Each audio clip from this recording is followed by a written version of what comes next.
Hanggang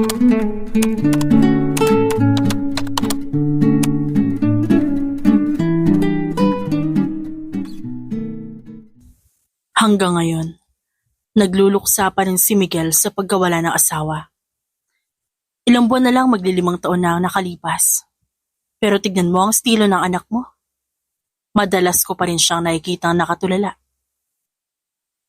Anong gusto mong gawin ko? Ang anak mo ang ayaw tulungan ng sarili niya. What do you want me to do?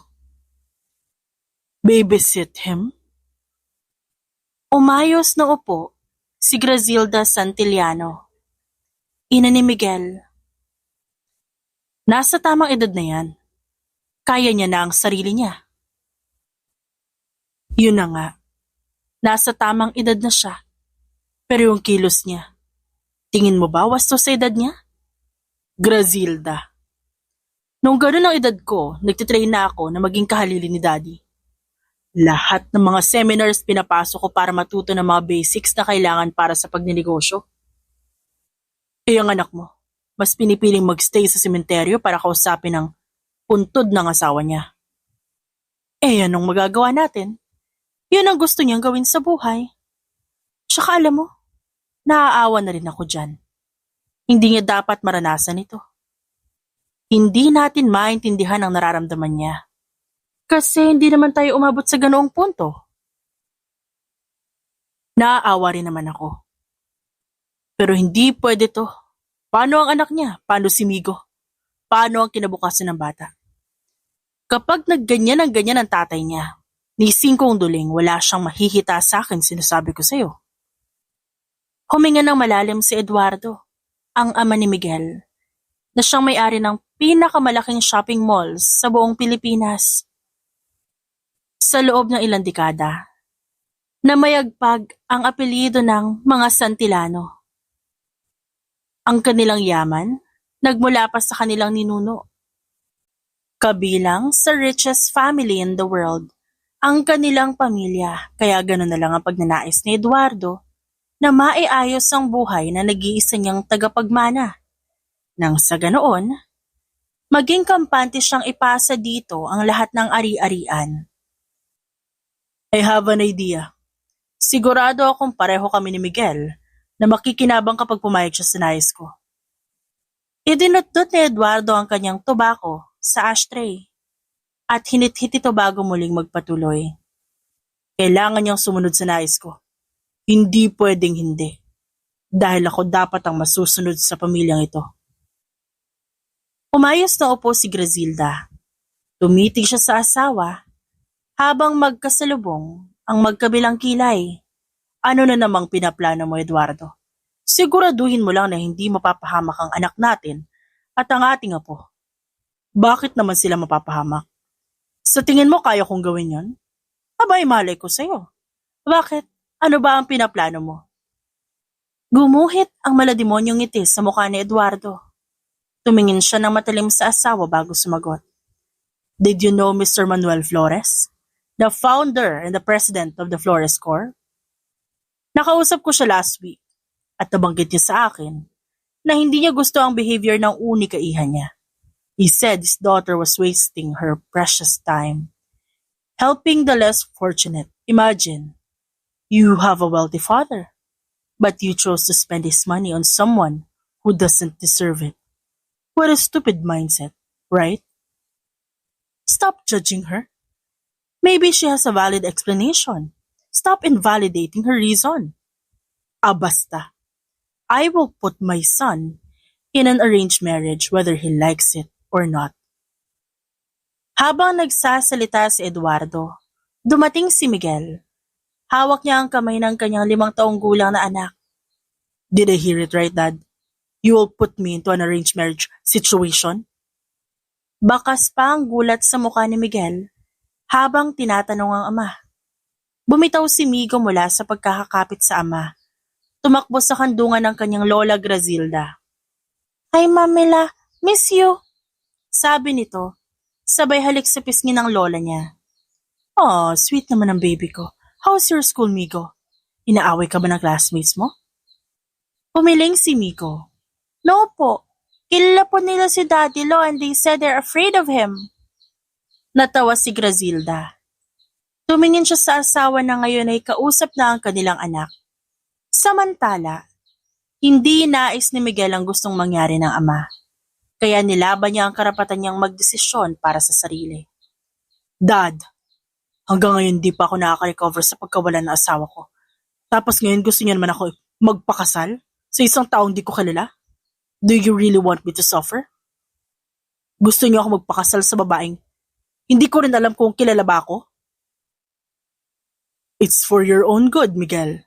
Nang sa gayon makamove on ka na. No, Dad. Hindi ko papalitan si Trixie. Kung ganon, I have no choice but to disinherit you. Ayokong ipasa ang mga ari-ari ang pinaghirapan ko sa taong hindi man lang kayang i-handle ang kanyang sarili. Hahanap na lang ako na ipapalit sa'yo. I will train him until he becomes exactly like me. Tumalikod na si Eduardo. Nakatingin lamang si Miguel. Habang pilit tumatakbo sa isip niya ang nais ng ama, tinapunan niya ng tingin si Migo, ang anak niyang masayang nakikipagkwentuhan sa kanyang ina. Sa isip-isip niya, nasanay sa marangyang buhay ang anak. Hindi to sanay sa hirap. Isa pa iba na ang buhay ngayon. Hindi na biro ang presyo ng mga bilihin. Alam niya yon dahil may sarili silang shopping mall na halos libo-libo ang halaga per item. Hindi siya makapag-isip ng maayos pero hindi niya maatim na maghirap ang anak. Ayaw niyang maranasan yun ni Migo kaya nilunok niya ang pride at isinantabi ang sarili. Tumikim siya at tinawag ang amang naglalakad palayo. Dad! Pagtawag niya, agad naman itong napalingon. Sige po, papayag na ako. Kung yun ang sa tingin niyo makakabuti para sa amin ni Migo, I'll take it. Papayag na ako magpakasal sa kung sino mang nais niyo ipakasal sa akin. Ang seryosong mukha ni Eduardo, agad nakitaan ng ngiti na abot tenga. Bakas na bakas sa kanyang saya dahil sa pagsang-ayon ng anak. Muli siyang humakbang palapit kay Miguel at tinapik ang balikat nito. You've made the right decision, son. Hindi mo yan pagsisisihan. Hindi na nagsalita pa si Miguel. Ibinaling niya ang tingin sa anak. Makalipas ang mahigit isang linggo, kasalukuyang nakaupo si Miguel sa conference room at nakatingin sa projector na nasa harap. Inabisuhan kasi siya ng ama na umattend doon para masanay siyang sumama-sama sa mga general meetings. Habang seryoso ang lahat na nagpapresent sa harap, umalingaw-ngaw ang ringtone ng cellphone ni Miguel. May bigla kasing tumawag sa kanya sa kalagitnaan ng meeting. Miguel Santillano, put your phone on the silent mode. Or I'll throw it out with you. Mahinang sambit ni Eduardo sa anak. Agad na kumilos si Miguel. Isa-silent na sana niya ito nang biglang makita ang mensahe mula sa tagapangalaga ng kanyang anak. Napatayo siya bigla, kaya nagkatinginan ng lahat. Sinita na naman siya ng ama. Ano ba ginagawa mo, Miguel? Mupo ka nga. Paano ka magiging tagapagmana kung ganyan ka? Lumunok si Miguel at nakatuon pa rin ang tingin sa screen habang sinisermonan siya ng ama. I'm sorry, Dad. Something happened to Migo. Mamaya na lang po ako magpapaliwanag. Umalis na sa pwesto niya si Miguel. Kaagad namang lumabas at nagmamadaling umalis patungong eskwelahan ng anak niya. Pagdating niya doon, naabutan niyang aligaga si Minda. Ang personal na tagapangalaga ng anak niya palakad-lakad dito at hindi mapakali. Nasaan si Migo? Ano nangyari sa kanya? Nag-aalalang tanong ni Miguel sa yaya ng kanyang anak. Nakita ko po siyang lumabas ng room niya, Sir Miguel. Nakita na po niya ako pero bigla siyang tumakbo eh. Hinabol ko po siya pero mukhang tinaguan ho ako, hindi ko ho alam kung saan siya nagsuot. Ano ba naman yan, Ate Minda?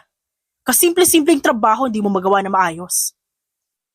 Hinilot ni Miguel ang sentido habang nagpapalingalinga. Anton, hanapin niyo si Migo sa buong lugar. Huwag na huwag kayong titigil hanggat hindi niyo nahahanap ang anak ko. Agad na sumunod ang driver ni Migo sa utos ni Miguel. Habang si Minda naman, muling nagpatuloy sa paghahanap. Upang magpatulong, hindi nagdalawang isip si Miguel na tawagan ang kanyang ina. Humiling siya dito ng karagdagang tao na tutulong sa kanila na maghanap. Nasaan ka na ba, Migo? Saan ka ba nagsuot? Tumulong na rin sa paghahanap si Miguel. Hindi niya maatim na tumayo lamang habang ang mga tao ay nagkukumahog na maghanap ng pasaway niyang anak. Naglakad lamang ng naglakad si Miguel. Ang bawat nakakasalubong niya, pinapakitaan niya ng litrato ng kanyang anak. Tinatanong kung nakita ito. Ngunit wala ni isa sa mga ito ang nakapagturo kung nasan si Migo. Hindi siya nawala ng pag-asa. Patuloy siyang naglakad hanggang sa ilang sandali pa. Migo! Napatakbo si Miguel nang makita ang anak na kausap ang babaeng lumang-luma ang damit, mukhang madumi pa. Hinawakan niya ang kamay ni Migo at hinila ito palayo sa babae. Anong ginagawa mo? May bala ka masama sa anak ko, no? Kidnapper ka, ipapupulis kita. Kababae mong tao ayaw mong lumaban ng pato sa buhay. Dahil sa paratang ni Miguel, ngumisi ang babae. Lumapit ito sa kanya at sa isang iglap bigla siya nitong sinampal. Anak nang, ba't mo ako sinampal? Magkasalubong ang magkabilang kilay na tanong ni Miguel. You deserve it, because you're an asshole. How dare you accuse me of such things? Ba't ko naman kikidnapin yung anak mo? If you only knew who I am, you'll regret saying bad things to me. Alam ko na yan. Modus yun na yan. Kunwari acting good Samaritan. Pero may masama naman kayong balak. Huh? For your information, wala akong balak na masama dyan. I'm just helping him. Alam mo, sarili mo yung sisihin mo. Ba't mo kasi pinabayaang magpagala-gala na walang kasama yung anak mo? Napaka-irresponsable mong magulang. You don't know me. You have no right to question me as a parent just because you saw my child on the street alone? Really? Ngumisi ang babae na lalo namang nakapagpainit ng ulo ni Miguel. Yung hayaan mo pa lang yung anak mo maglakad-lakad mag-isa sa kalye, neglect na yun na matatawag. Paano kung di ako nakita sa anak mo? Baka kung ano pang masamang mangyari dyan and worse, baka hindi mo na siya makita pa kahit kailan. Kaya dapat nga magpasalamat ka pa sa akin eh. I will never do that, so cut the crap. Dinuro-duro ni Miguel ang babae. Inawat naman siya ng kanyang anak. Daddy, stop! Huwag mo awayin si Ate Adi. She's just helping me po. She's telling the truth. She's asking me where I live because gusto niya ako iuwi sa bahay ng payapa at saka ligtas. Tinignan ni Miguel si Adi bago niya itungo ang ulo at muli balik ang tingin sa anak. She's not lying? Mabait ba siya? Daddy, sinabihan mo po si Ate Adi ng bad words. You should say sorry to her. You hurt her by your words. Say sorry. Dahil sa tinura ni Migo, ngumiti si Adi. Pinag-cross niya ang kanyang braso habang diretsong nakatingin kay Miguel. Nakaka-insulto ang tingin niya, kaya imbes na humupa ang tensyon sa pagitan nila, lalo pang umakyat ang inis sa ulo ni Miguel. Migo, let's go. Paanyaya nito sa anak. Tumalikod na ito at hinila ang kamay ng bata, ngunit hindi nagpatinag ang batang pastit. Hinila nito ang kamay ng ama at tinulak palapit kay Adi. Di po tayo aalis hanggat di ka nagsasorry kay Ate Adi. Daddy, Mamila told me it's rude not to say sorry if you hurt other people. So say it. Say the magic word. Dahil sa pamimilit ni Migo, napabuntong hininga ang kanyang ama, napakamot pa sa ulo. Sorry. Mahinang sambit ni Miguel. Daddy, louder. Migo's right. I can't hear you. Miguel Santillano rolled his eyes out of anger. Huminga siya ng malalim bago muling nagsalita. Sorry, Adi. Sorry for accusing you and hurting your feelings. Apology accepted. Pwede na ba tayo umalis, anak? Naghihintay na sa atin ang mamila mo. Okay po, Daddy. Tara na po. Tumango si Migo sa ama.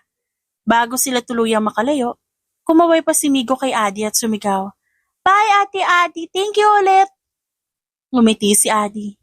Kinawayan lamang si Migo habang unti-unti itong nawawala sa paningin niya. Samantala, nang makabalik sa pinagparkingan ng sasakyan sina Miguel, labis ang tuwa ni Minda nang makitang kasama na ng amo niya ang anak nito. Ngunit ang tuwa niya ay napalitan ng kaba nang singhalan siya ni Miguel nang pasakay nito ang anak ng sasakyan. Ate Minda, sa susunod na mangyari pa to ulit, hindi na ako magdadalawang isip na tanggalin kayong dalawa ni Anton. Tumungo si Minda.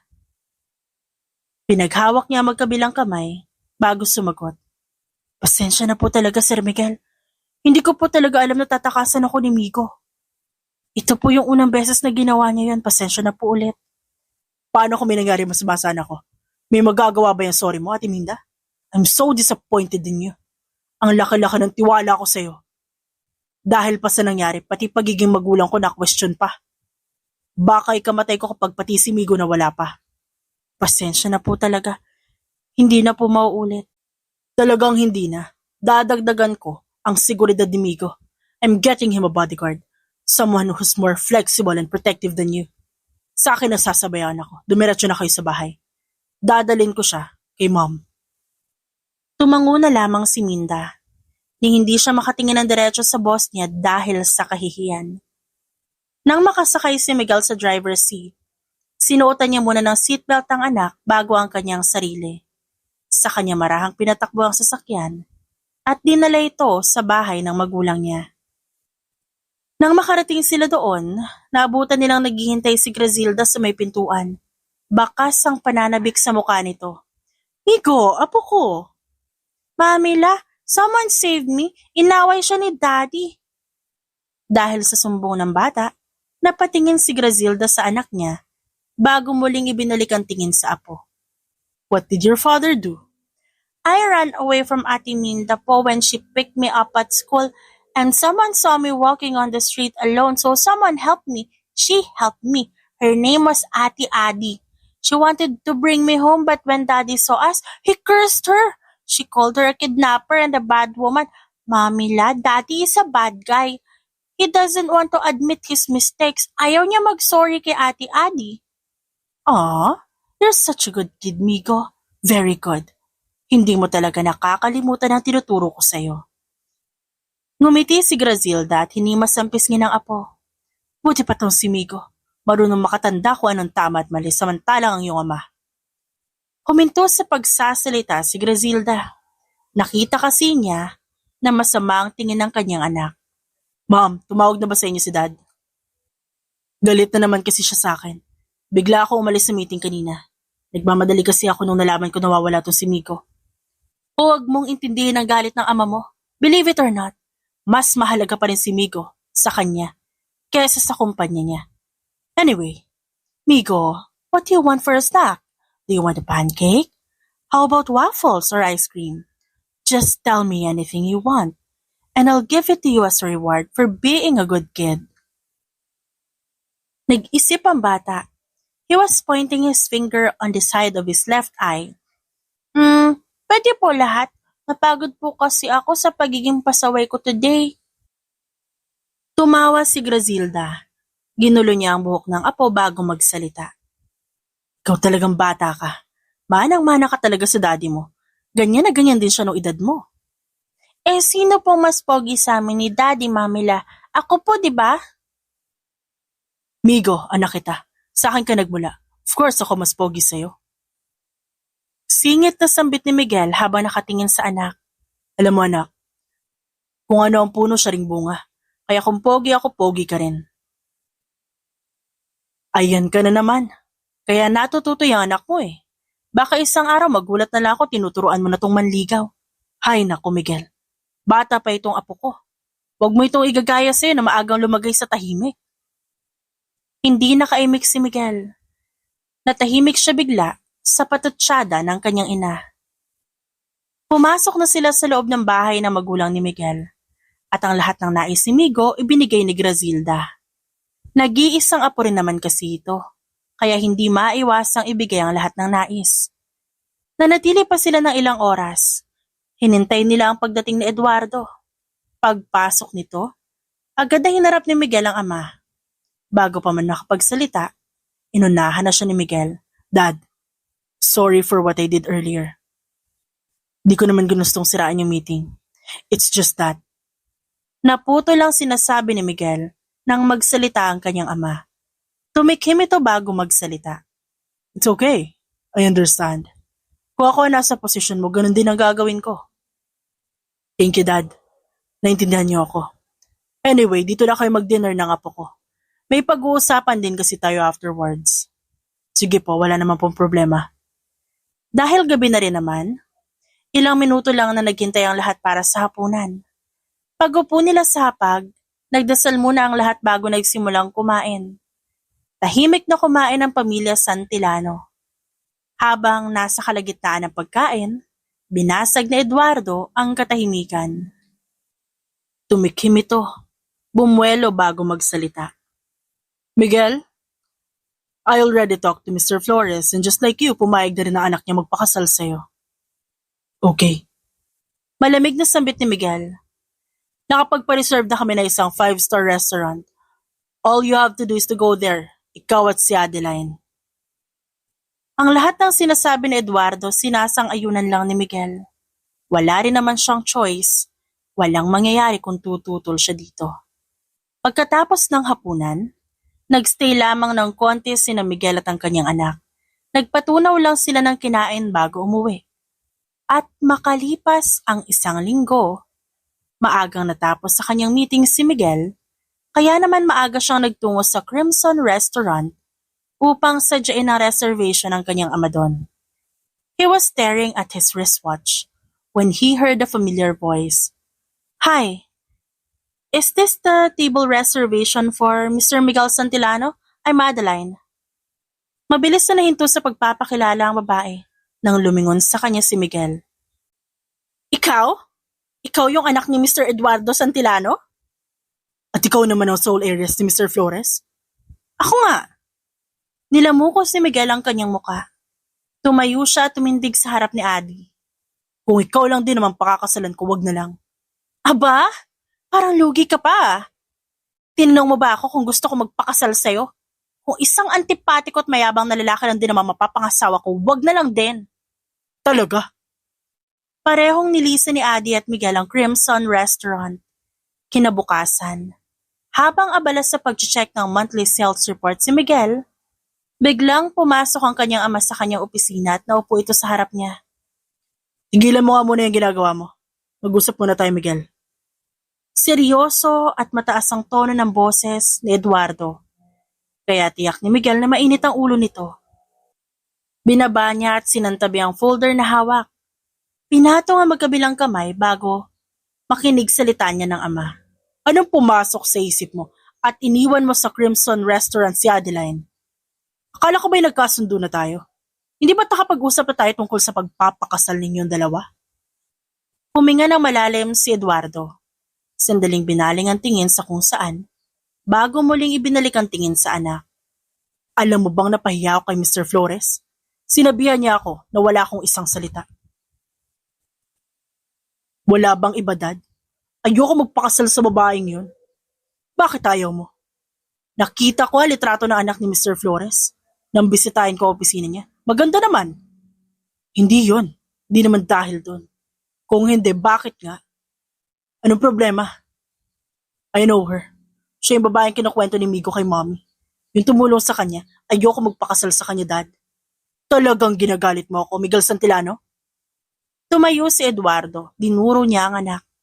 I will give you one last chance. Marry Adeline, or I'll forget that you are my son and my heir. I will disinherit you, and you will never get a single penny from me. Hindi na nakasagot si Miguel. Tinalikuran na rin naman siya ng kanyang ama at nilisan nito ang kanyang opisina. Tumayo si Miguel, malalim na nagbuntong hininga habang nakatanaw sa view. Mula sa salaming bintana, natanaw ang naglalakihang gusali na kahilera nila. Dahil sa pananakot ng ama, halos hindi na makatulog si Miguel. Wala rin ang focus niya sa trabaho kaya madalas lumilipad ang isip niya. Makalipas ang 1 linggo.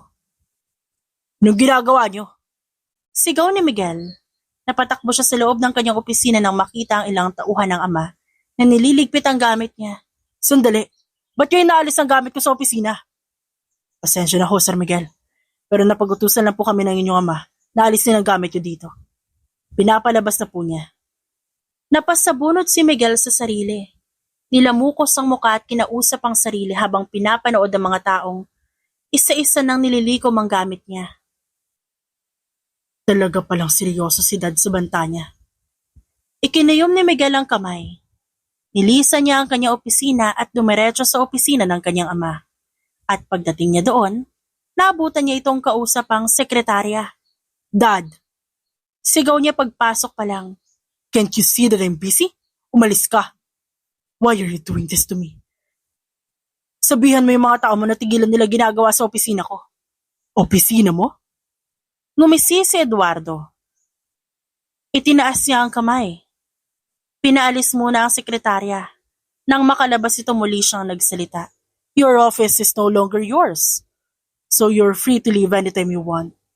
What will happen to Migo? Paano kinabukasan niya? Well, Migo is your son. His future is your problem and not mine. Ano pa ginagawa mo dito? Nakapili ka na, di ba? Ikinayom ni Miguel ang kanan niyang kamay. Gustong-gusto niyang saktan ang kanyang ama, pero pinigil niya ang kanyang sarili. Kagat-labi siyang napabuntong hininga habang nakatitig dito. Fine. I will marry Adeline. Hindi na ako tututol. Gawin niyo kung anong gusto niyo, basta wag niyo lang ipagkait kay Migo ang karapatan niya. Kung anong nararapat para sa kanya. Please, Dad. I'm begging you. Huwag niyong alisan ang karapatan ng anak ko. Mabilis na nangilid ang luha sa mga mata ni Miguel. Pagdating talaga sa anak niya, mabilis siyang maapektuhan. Si Migo ang kanyang kahinaan at yun ang ginagamit ni Eduardo para mapasunod siya. Ilang sandaling binalot ng katahimikan ang opisina na Eduardo. Nakatitig lamang sa kanya ang anak. Naghihintay ng sagot. Habang nakatitig si Miguel sa ama, hindi niya maiwasang tanungin ang sarili kung paano nga ba nito nagagawang magmatigas ng ganon. Hindi niya kaya yon. Hindi niya kayang tiisin ng anak. Nilunok ni Miguel ang kanyang pride. Labis siyang nagmakaawa sa ama at kulang na lang lumuhod siya sa harap nito. Dad, please. Gagawin ko ang gusto mo. Basta bawiin mo lang ang utos mo. Ibalik mo ang opisina ko. Kung talagang mapilit ka, fine. Sige na, pagbibigyan kita. Pero ito ang tandaan mo, huling chance mo na to.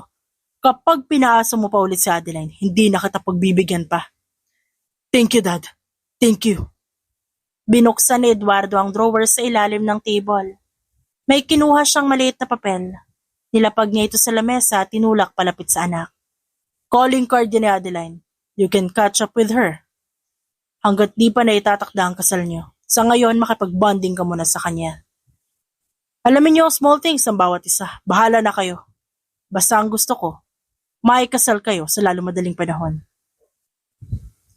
Kinuha ni Miguel ang calling card na nasa lamesa. Nilagay niya ito sa bulsa ng kanyang suot na polo. Matapos noon, tumayo na siya at nilisan na opisina ng kanyang ama. Dahil gulo-gulo pa ang kanyang opisina, nagtungo muna siya sa sementeryo. Pinuntahan ang puntod ng kanyang yumaong asawa. Sorry, love. Hindi ko gustong sirain ang pangako ko sa'yo na hindi na ako mag-aasawa pang muli. Pero yun ang gusto ni Daddy. Hindi ko magawang tumanggi dahil nakasalalay doon ang kinabukasan ng anak natin. Sana hindi ka nalang nawala. Sana hindi mo nalang ako iniwan. Kung nandito ka pa sana, baka sakali ba ang nangyayari, hindi ganito. Habang nakatitig si Miguel sa lapidan ng asawa, malamig na hangin ang biglang yumakap sa kanya. Gabayan mo sana kami ng anak mo.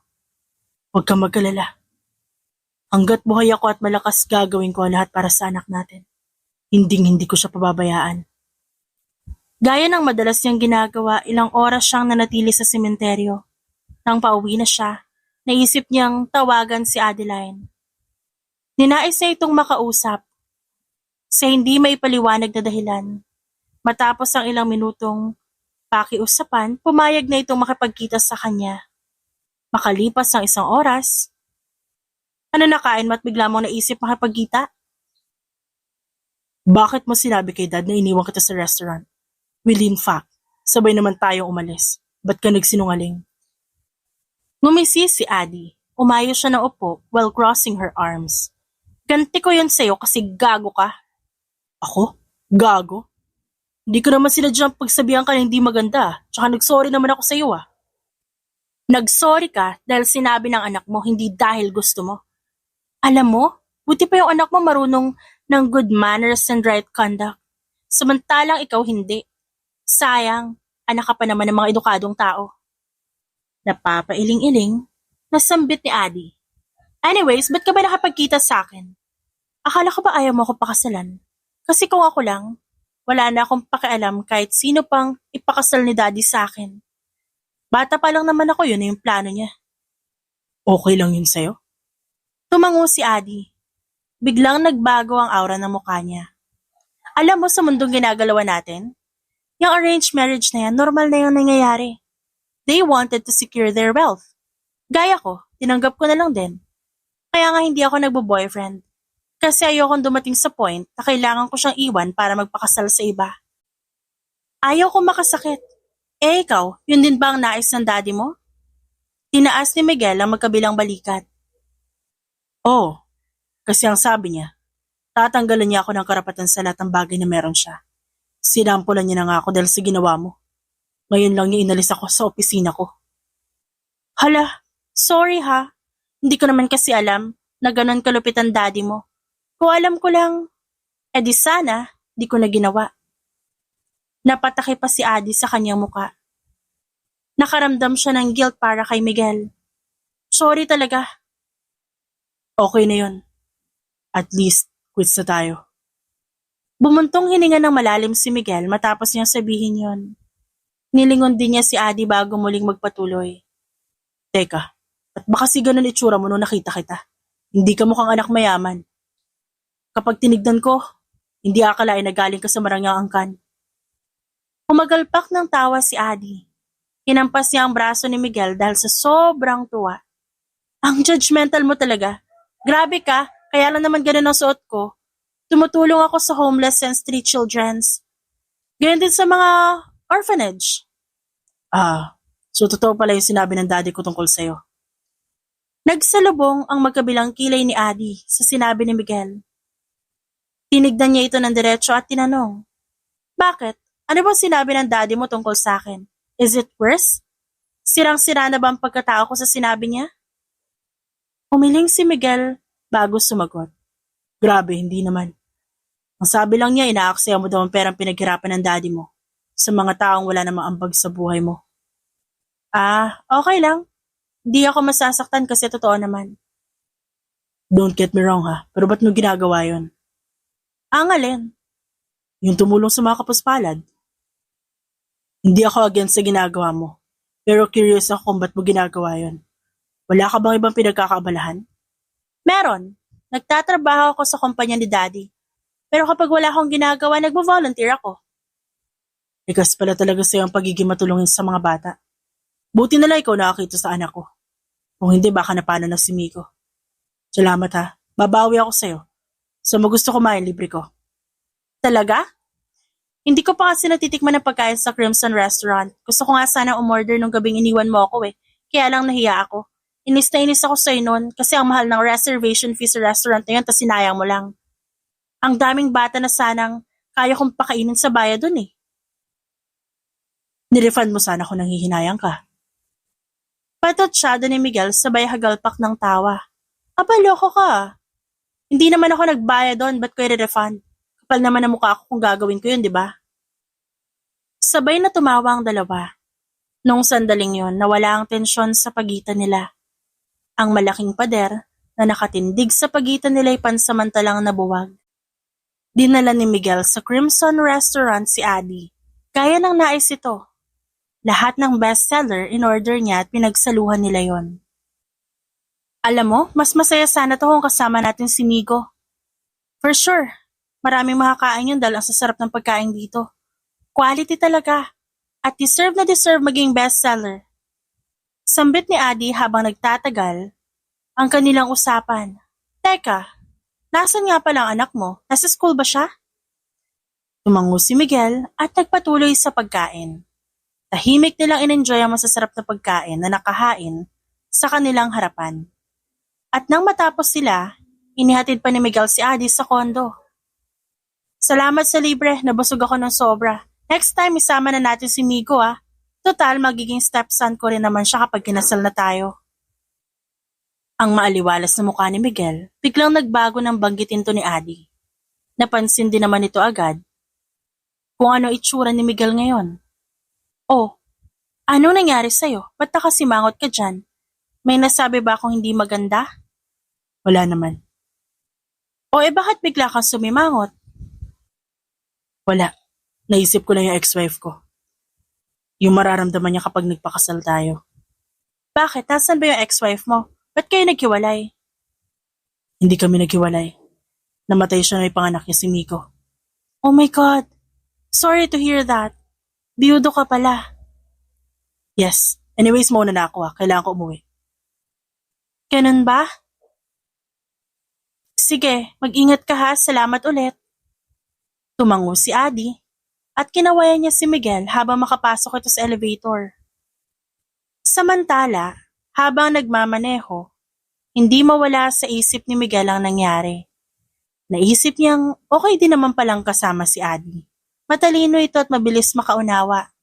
Mabait din ito, kaya naman hindi pa rin nagkamali ang ama niya sa pagpili ng babaeng ipakakasal sa kanya. Makalipas ang 3 araw, dahil tanyag ang apelidong Santillano at Flores, dahil kilala silang kabilang sa pinakamayamang pamilya, mabilis na nakarating kay Eduardo na nakapag-date nga si Miguel kay Adi. Walang pagsidla ng saya niya habang nakatitig sa nakaw na kuha ng larawan ng dalawa na kumakain sa Crimson Restaurant. Kaya nang pumasok siya sa opisina ng ama, nasilayan niya ang malaking ngiti nito. Dad, panimula ni Miguel. Miguel anak, I saw your pictures with Adeline all over the internet. Buti naman at sinunod mo na yung payo ko sa'yo. How is it going? Nagkakamabutihan na ba kayo? We're still getting to know each other. I hope you can accept that. Hayaan niyo munang makilala namin na lubusan na isa't isa bago niyo itakda ang kasal namin. Alam mo, madali lang naman yung getting to know each other na yan. Pwede niyo nang gawin yan kahit kasal na kayo. The next day, magkikita kami ni Mr. Flores. Baka i-discuss na sa akin ang kasal niyo. Malalim na nagbuntong hininga si Miguel. Hindi ba parang masyado na mamabilis, Dad? Kailan lang kami nagkakilala ni Adeline? Bilang pa nga sa daliri ko ilang beses kami nagkita eh. Baka naman pwedeng dahan-dahanin natin ang proseso. Alam mo Miguel, pagdating sa pagnenegosyo walang mabagal o mabilis. Kaya bakit pa patatagalin ang kasal na alam mong hinihintay ng lahat? Kilala ko si Mr. Flores. Alam ko di siya papayag na hindi ang grande ang kasal niyo kaya umayos ka.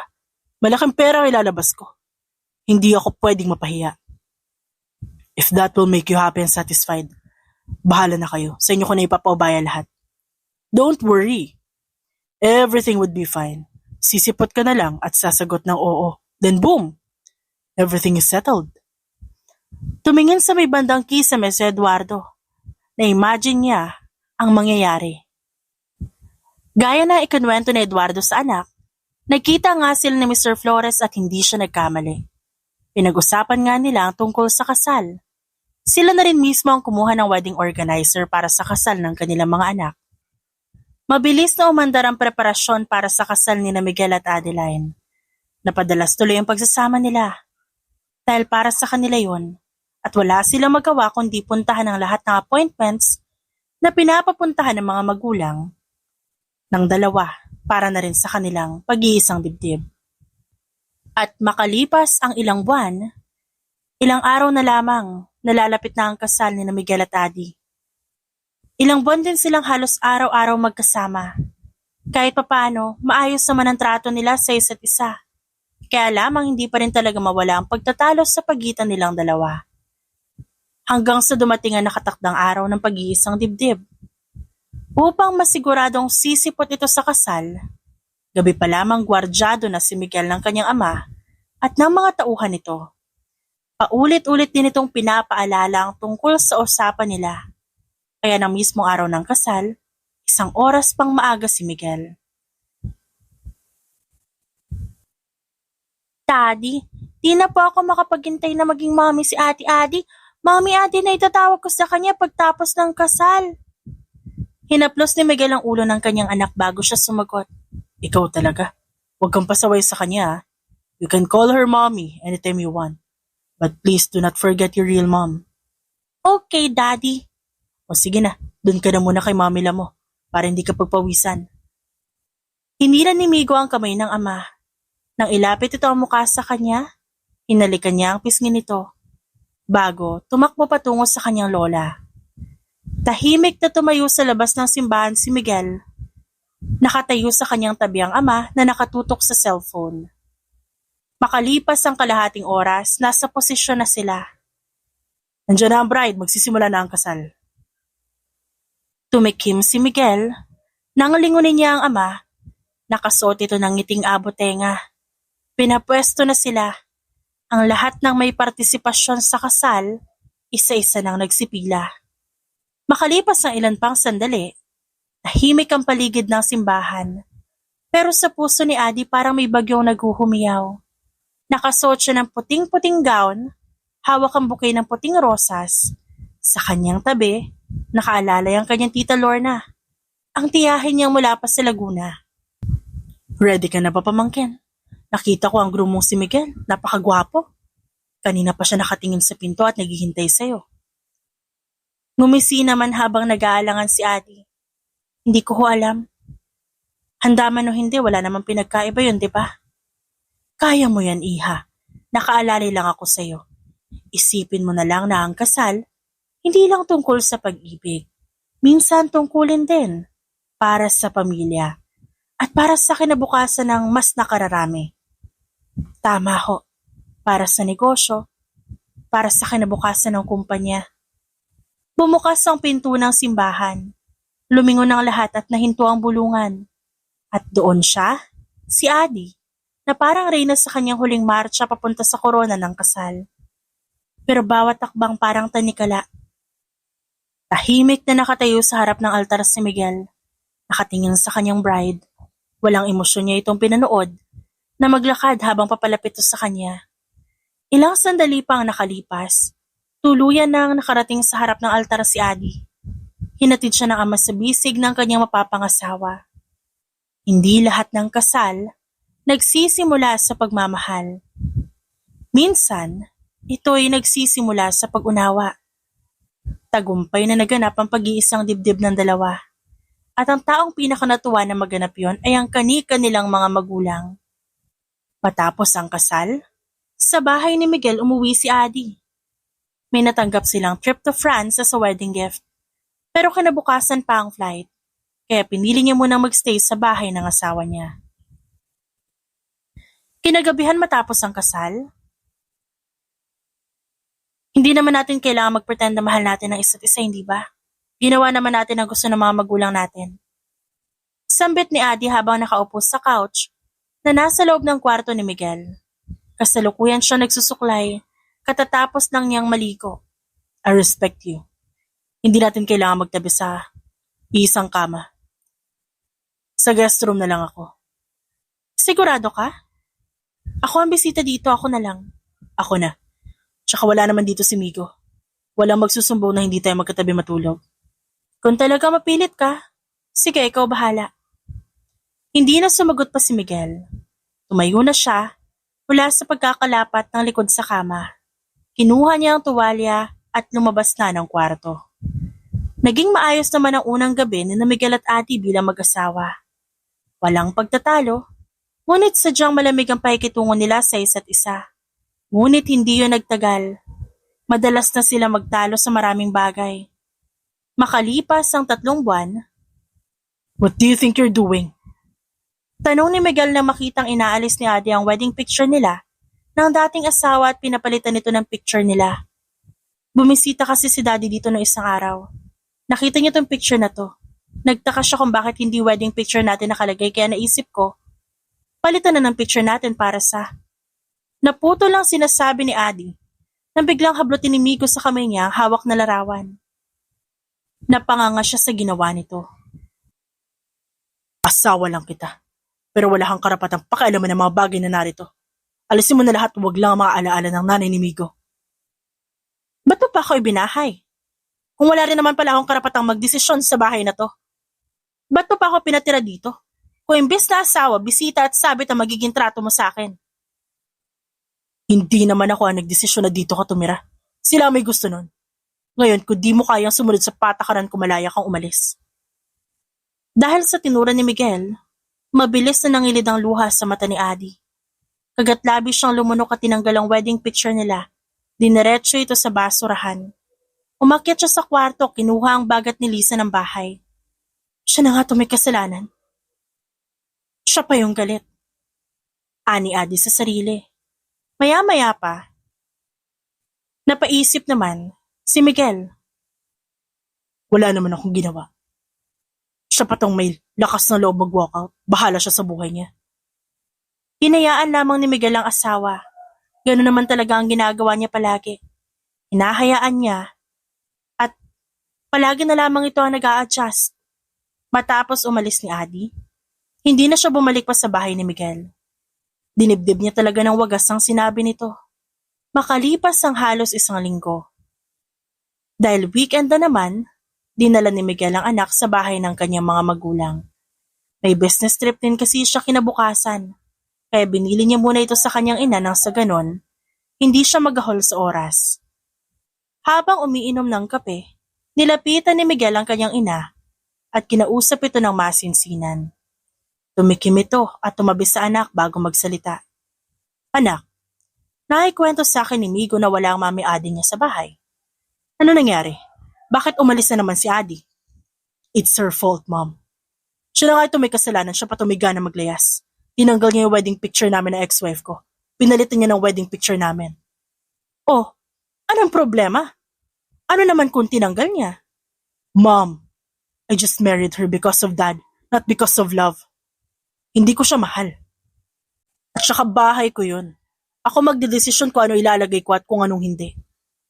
Miguel, alam ko na mahal mo pa ang ex-wife mo. Kahit may bago ka ng asawa. Alam ko rin na kinasal ka lang dahil sa kagustuhan ng iyong ama. Pero alam mo ba ang tunay na dahilan niya kaya niya ginawa yun? Ipinakasal ka niya para makausad.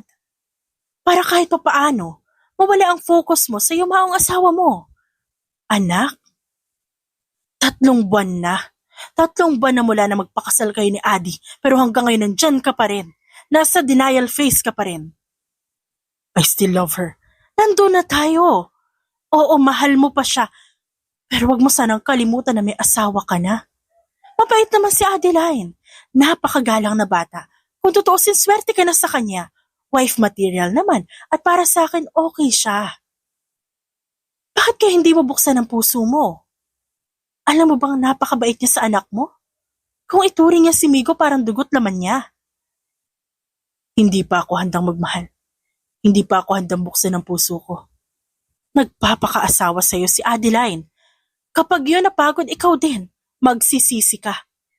Iba pa naman mapagod ang babae. Kaya ako sa'yo ngayon palang pag-aralan mo nang mahalin siya.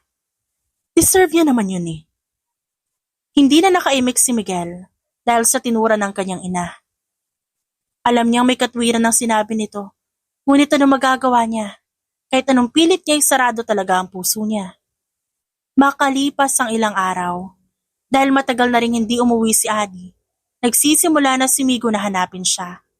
Sinusubukang kontakin ni Miguel ang babae pero hindi talaga ito sumasagot. Pinuntahan niya na rin ito sa condo unit nito, pero wala ito doon.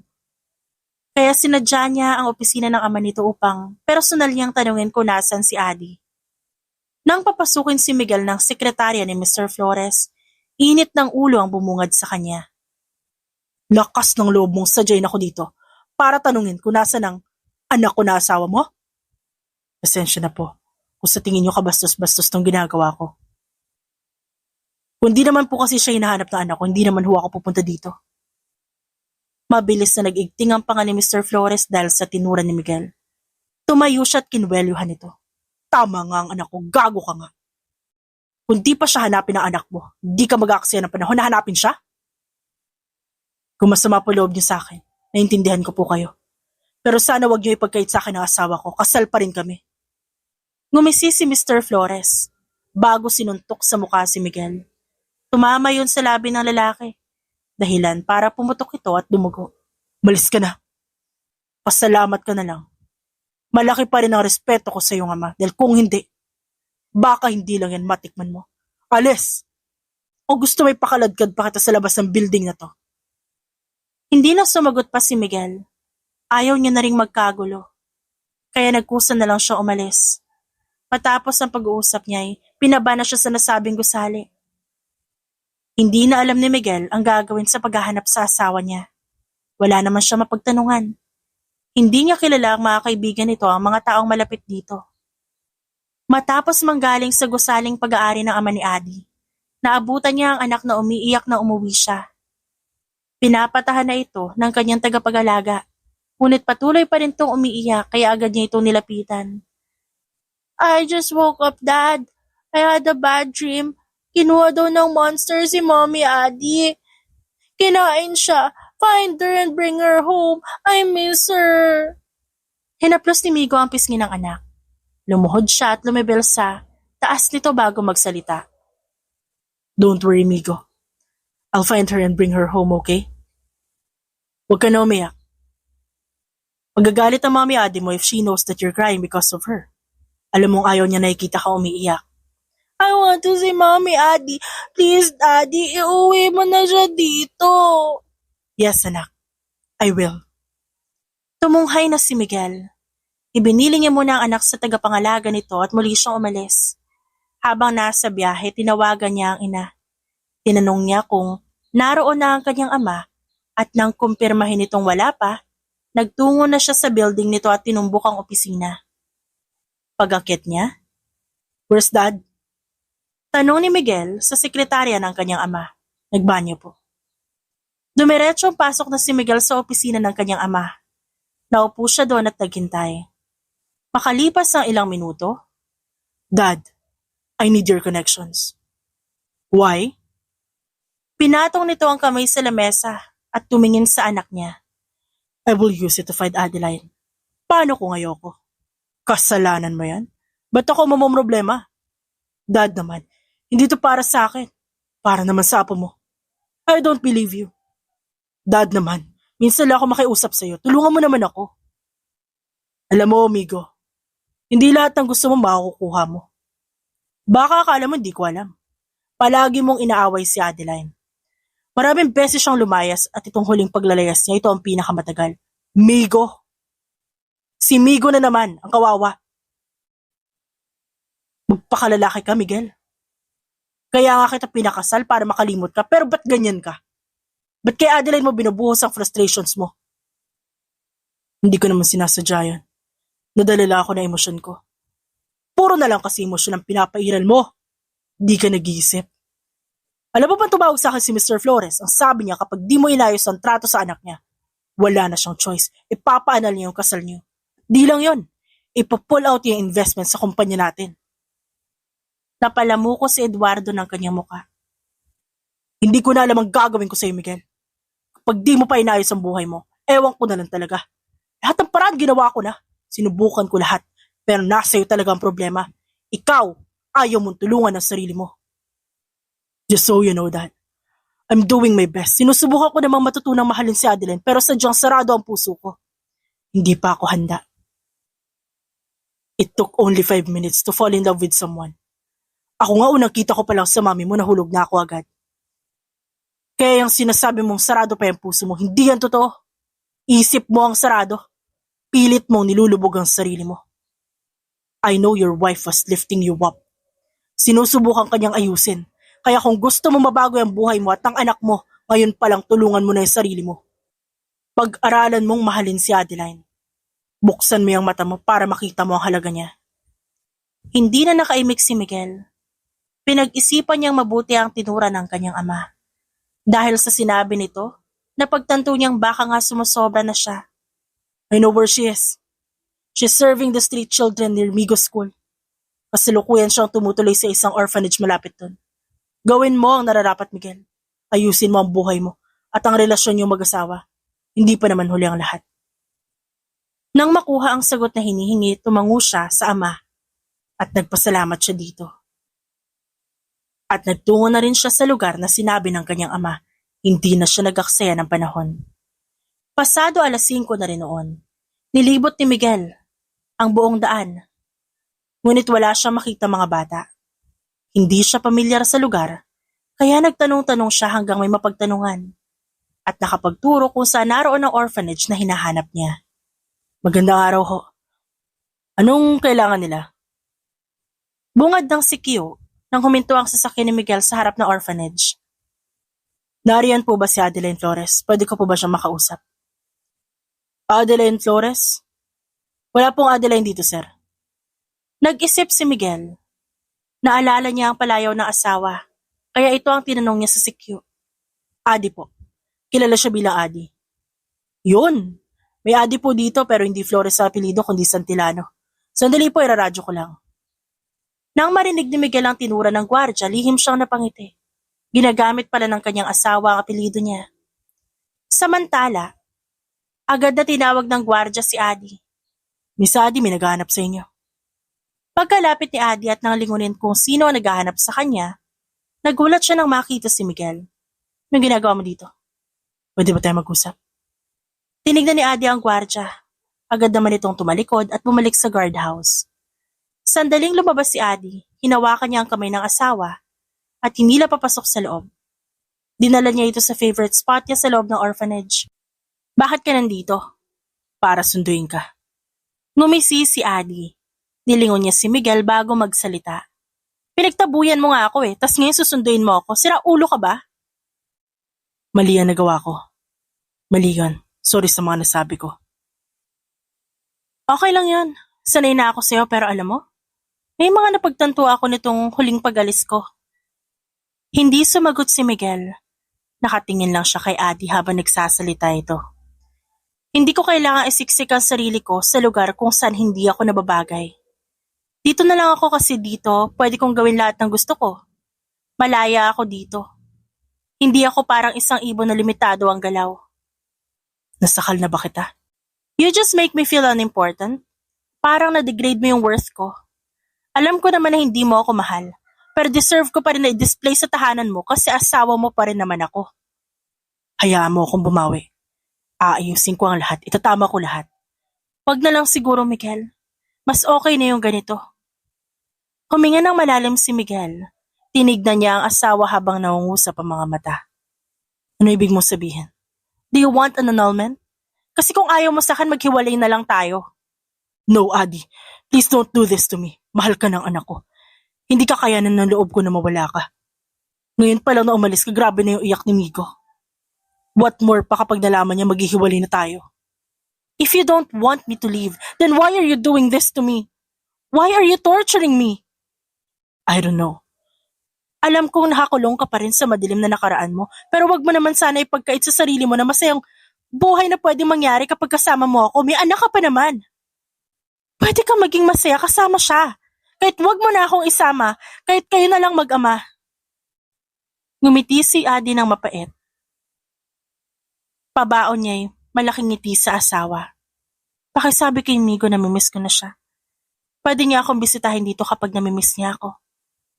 Pagkatapos sabihin ni Adi ang mga salitang iyon, tila patalim yun na bumaon sa dibdib ni Miguel. Iniwan niya ito at naglakad na palayo. Samantala, dahil sa mga tinura ni Adi, kakatuwang pumatak ang luha sa gilid ng mata ni Miguel. Yun ang kauna-unahang lumuha siya, hindi dahil sa yumaong asawa, kundi dahil na kay Adi. Tumayo siya. Gusto niyang habulin si Adeline. Ngunit hindi niya na ito nakita pa. Nagpasya na lamang siyang umuwi at nang tanungin siya ng anak, ikinwento niya dito ang napag-usapan. Labis na lungkot ang naramdaman ng bata. Nagkulong pa ito at ni ayaw makita ang ama. Dahil sa pinapakita na ugali ni Migo, napagtanto niya kung gaano kaimportante sa anak si Adi. Kaya naman hindi siya nag-aksaya ng panahon. Pagsapit ng umaga kahit may pasok sa trabaho, isinantabi niya yun para lamang ayusin ang relasyon nila mag-asawa. Maaga pa lang, bumili siya ng maraming bulaklak na kakailanganin niya. Kinausap na rin niya ang mga tao na kanyang kinuntsaba. Nang matapos mag-asikaso, sinundo niya ang anak at isinama ito sa orphanage. Malinis na ang plano ni Miguel, nakalatag na ang lahat. At ang mga kasabot niya naroon na, pati ang anak. Makalipas ang ilang oras. Saan mo ba ako dadalhin, Miko? Baka madapa naman ako. Sambit ni Adi ng mahigpit ang hawak kay Migo na umaakay sa kanya. Kasalukuyan siya naka-blindfold kaya hindi niya makita ang daan. Dahan-dahan lang po kasi ikaw, Mami Adi, malapit na po tayo. Dinala ni Migo ang kanyang Mami Adi sa may stage na meron na orphanage. Doon naghihintay ang sorpresa para sa kanya. Bakit tayo huminto? Nandito na po tayo, Mami Adi.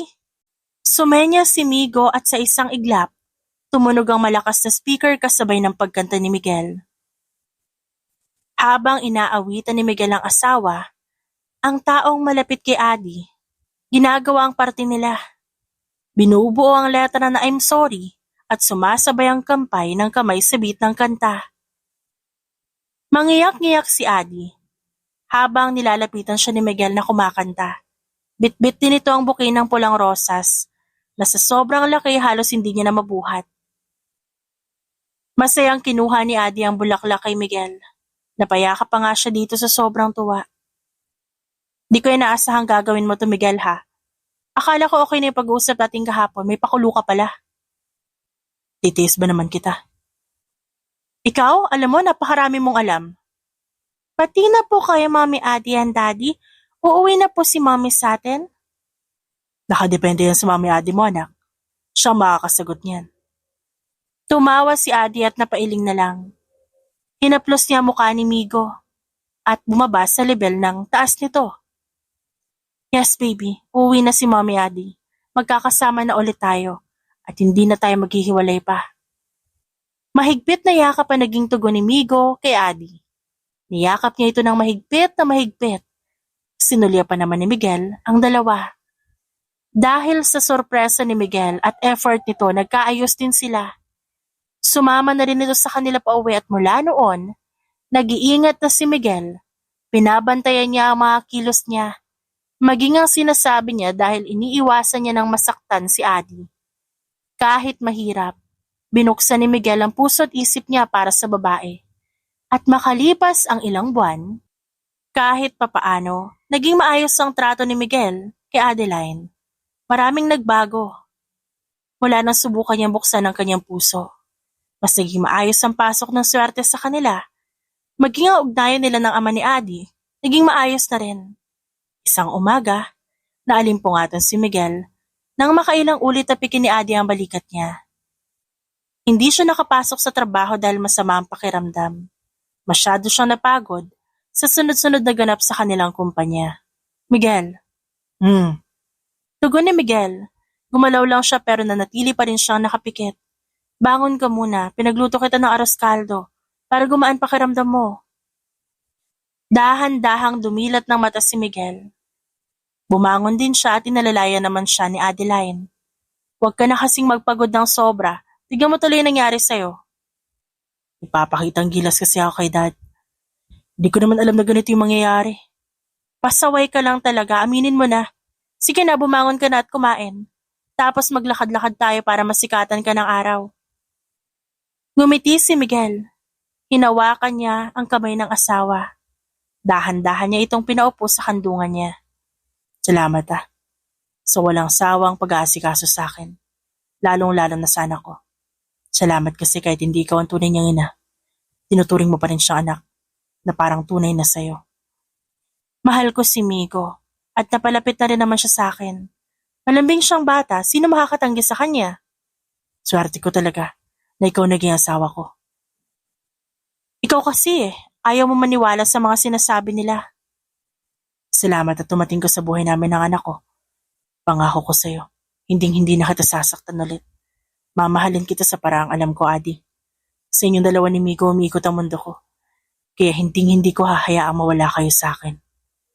Nagkatinginan na lamang si Adi at Miguel. Nakangiti sila sa isa't isa. Dahan-dahang hinawakan ni Miguel ang baba ng asawa at marahang hinalikan nito sa labi. At doon, nagsimula ang matamis nilang pagsasama. Nagsimula na rin ang kanilang honeymoon. Tuluyan ang napamahal si Miguel kay Adeline. Lumalalim ng lumalalim ang pagmamahal niya dito. Gayon din naman si Adi. Mahal na rin niya ang asawa kaya lahat ng atensyon niya binubuhos niya dito at sa anak nito. Makalipas ang ilang buwan, Miguel, wake up! Ani Adi at inalog-alog ang asawa. Anong oras na ba? Ba't mo akong ginigising? Anong problema? Look! Sambit ni Adi sabay abot ng 2 pregnancy test na hawak. Teka, alam ko to Ganito rin yung pinakita sa akin ng inanimigo no. Teka, buntis ka? Masayang tumango si Adi. Magkakaanak na tayo, Miguel. Magkakaroon na ng kapatid si Migo. Nakahinga ng maluwag si Miguel at niyakap ang asawa. Salamat sa Diyos. Niyakap at binuhat niya si Adi sa sobrang tuwa. Matagal ko nang gusto magkaroon ng anak. Bukod kay Migo at masayang-masaya ako magkakaroon na siya ng kapatid. Dapat ingatan mo ang sarili mo. Ngayon din magpapacheck up tayo para masiguro natin na healthy ang baby natin. Masayang ipinamalita ng mag-asawa ang panibagong blessing na dumating sa buhay nila. Lalo pa silang naging masaya nang malamang malusog ang sanggol sa sinapupunan ni Adi. Maging si Migo tuwang-tuwa rin dahil magkakaroon na siya ng kapatid. Samantala, gaya nga ng napagkasunduan ni Miguel at ng kanyang ama, ipinamana sa kanya nito ang lahat ng ari-arian, pero imbis na sa kanyang sarili, pinangalanan niya ito sa kanyang asawa at mga anak. At wala nang mahihiling pa si Miguel. May kumpleto at masaya na siyang pamilya. At kontento na siya doon. The end.